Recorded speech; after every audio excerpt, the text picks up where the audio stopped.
we're going to have a talk. Just you and me, we're going to have a talk here. First, let's address something that Trump put up today. This is the second time he's said something like this when it comes to the FBI. Trump went on social media and he said this. I'll just read him. This is verbatim, direct quote. The new FBI building should be built in Washington, D.C., not Maryland, and be the centerpiece of my plan to totally renovate and rebuild our capital city into the most beautiful and safest city anywhere in the world. The FBI must be in walking distance to the DOJ building, in that the DOJ and FBI have to work closely together. A 2-minute walk to a meeting is far better than a traffic-laden 2-hour drive to Greenbelt, Maryland. Likewise, having the FBI in D.C. is important for ending the violent crime, which I will do quickly. Okay. I'll tell you what, we'll come back to that. We'll come back to that. I just want to go over a couple quick things. First of all, you know that Stalin didn't kill a single person after he took power? I mean, physically, him pulling the trigger. Not one. Do you know that? Not a single record of that. His secret state police did. Mao didn't lift a finger after he took power. Didn't lift a finger. But he had men who would do that for him. They went and massacred all kinds of people for him. Let's talk a little bit about the FBI, shall we? Let's talk about the FBI that raided Donald Trump's home. And so hold on, I want to make sure I have all this right, because we have Julie Kelly coming on to talk about this in a little bit. Yesterday, 24 hours ago, we found out that the Federal Bureau of Investigation, after they raided Trump's home, they staged pictures, those pictures you saw online of the classified documents, that was all staged, and the whole classified thing, Julie will cover it later, but yeah, they made those pages, and then they published it online. They ran an op. The FBI ran an information op on Donald Trump. The FBI, the Federal Bureau of Investigation. The Federal Bureau of Investigation, since January 6th, has already hunted down more than 1,000 of Donald Trump's strongest supporters. 99.9% of these people are nonviolent, first-time offenders who've had their lives ruined. Christopher Wray has discussed the fact that they've been hunting down Trump's own supporters. As recently as 2 weeks ago, he went on NBC and bragged about it.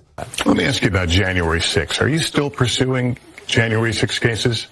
We have any number of January 6 cases underway. Former President Trump has referred to those who have been in prison or are facing trial as hostages. Do you see those individuals who took part in the January 6 riots as hostages? I see the defendants in the January 6 cases as criminal defendants who are being charged with federal crimes and are in front of independent courts as part of our legal system. Yeah. The FBI has been sending SWAT teams to the homes. Do you remember what they did to Mark Houck? You know what, let's talk about something specific. Do you remember Mark Houck? He was a sidewalk preacher, a pro-life advocate. He got in a little tussle with some kind of abortion-loving demon, and he didn't do anything wrong, so local law enforcement completely blew the charge off. And then they decided they were going to charge him, Biden's DOJ, they were going to charge him with the FACE Act. And Houck is a very peaceful, kind man, family man, wife, several kids. Had his lawyer reach out to the FBI, and he said, hey, if there's a problem, if I'm going to be arrested or whatever, let me know. I will come turn myself in. Good law enforcement agencies love that because it's nonviolent and there's no chance for violence. You love it when somebody comes in on his own peacefully, hey, put the cuffs on me, take the mugshot, turn myself in. The FBI actually told Mark Houck, no, don't turn yourself in. They then sent a SWAT team to his home and stuck long guns in the face of him, his wife, and his children. The Federal Bureau of Investigation just did that. Do I need to remind you that the Federal Bureau of Investigation decided to wage war on all these angry parents showing up at school board meetings? The moms and dads, they would show up at these school board meetings and they were upset. They didn't want Junior to learn to hate white people, and they didn't want him to learn to be a tranny. And they showed up and they let their voices be heard. And the Federal Bureau of Investigation met to decide which counterterrorism designation they should put on angry school board moms. Mr. Friend, you ever been to a school board meeting? Yes, I have. FBI ever sent you to the parking lot of a school board meeting? Yes, they have. And in the parking lot of a school board meeting where the FBI sent you, you were taking down information regarding people's license plates. That's correct. Now, it wasn't the first time you'd been to a school board meeting, was it? No, I went on my own as a private citizen. As a parent. Yes.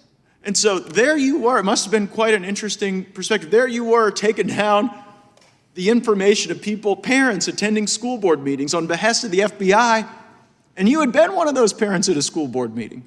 How did that feel?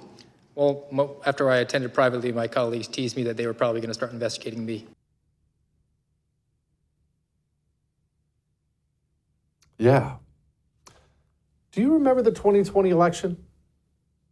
And, you know, we love to say things like it was stolen, rigged, whatever, but there are a lot of different interpretations of that. But there is one way that the 2020 election was very much rigged in the favor of Joe Biden. You don't have to believe in hacked voting machines or something like that to know what we now know. You see, the Federal Bureau of Investigation, they had a laptop turned into them. It was legally turned into them by a computer repairman. He found many felonies committed by Hunter Biden on this laptop. The FBI viewed the laptop, knew about the felonies, and then promptly hid the laptop from public view. They wouldn't investigate it, trying to protect Joe Biden. And then the FBI, because of wiretaps, found out that the New York Post was getting ready to run a story talking about the contents of that laptop. And this is in the lead up to the 2020 election, the election Joe Biden eventually won. The Federal Bureau of Investigation got panicked that it might hurt Joe Biden's election chances. And so they ran to meet with Facebook, informing social media companies that the very much true story, and they knew it was true at the time, remember they had the laptop, the true story that was coming out, they told these Facebook, Twitter companies, they told them that it was Russian disinformation and told them to censor it. Remember when Mark Zuckerberg came out and admitted it? The FBI, I think, basically came to us, some folks on our team, and was like, hey, just so you know, like, you should be on high alert. There was we thought that there was a lot of Russian propaganda in the 2016 election. We have it on notice that basically there's about to be some kind of dump of that's similar to that. So just be vigilant. The FBI the special agent who did that, his name is Elvis Chan. He actually went on camera multiple times afterwards, and he bragged about it. I was very involved. Our field office, FBI San Francisco, was very involved in helping to protect the U.S. elections in 2020. And I think we can all agree, or I think many of us can agree, that it was a very safe election. We talked with all of these entities I mentioned regularly, at least on a monthly basis, and right before the election, probably on a weekly basis, right? If they were seeing anything unusual, if we were seeing anything unusual, sharing intelligence with technology companies, with social media companies, so that they could protect their own platforms, right?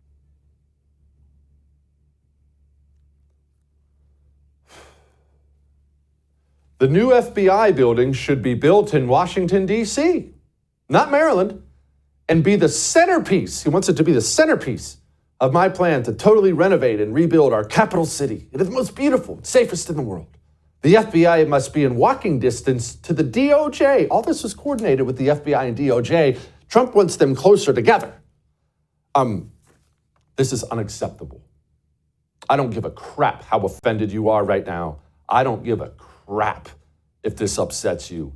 This is ridiculous. It's unacceptable, and it's naive to the point of being childlike. This is not draining the swamp.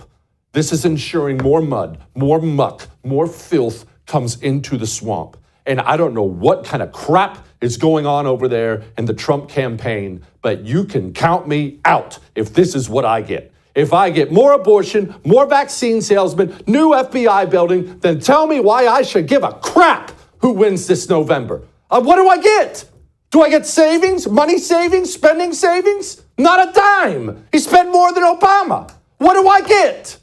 Nothing is what I get. I'm so sick of this crap, and I'm sick of people who won't wake up and start pushing back against him on this stuff from his own team. His own team better get Trump in line, and Trump himself better get himself in line. I cannot take this naivete of him trying to be liked by the mortal enemies that are destroying the United States of America. We will not have a United States of America 50 years from now unless the FBI is completely abolished or in the very least brought to heel. We cannot afford 4 years of Trump sucking up to him. How about a new building, guys? Sucking up to the media, trying to be liked by everybody who hates you and hates me and hates the country. And I won't abide by it. And if you want that, if you want Trump pom-poms every single night, you have tuned into the wrong freaking show. Change the channel. I am sick about what's happening in my country right now, and I demand a fighter. I demand somebody who's going to go do something about it. I can't take these lame boomer takes. The